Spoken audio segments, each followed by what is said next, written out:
The priorities that we have are to ensure that children leave school understanding themselves, and a massive part of that is the mental health and wellbeing aspect.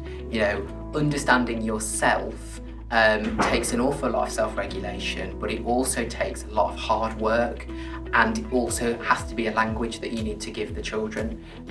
We don't expect children to learn maths without the vocabulary that helps them to understand that, and they're not going to understand themselves if they're not given the vocabulary to be able to articulate and talk about the aspects of themselves that are important to them. It's all too easy to focus on mental health as being very reactive and focusing on when children are in difficulty and in crisis and supporting in that way, and every school has an absolute a really important role and a legal role in terms of supporting and that safeguarding of children.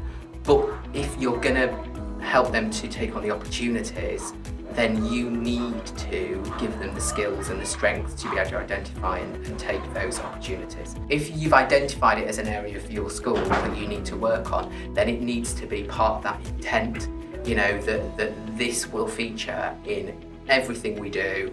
It will be within every conversation, or as many conversations as you possibly can. I think the example that is in our parents' evenings, it's part of what we do with children at the beginning of every term. I talk about it when I talk with children about behaviour difficulties.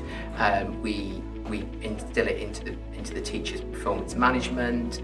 It's heavily embedded into the procedures and processes that schools do all the time.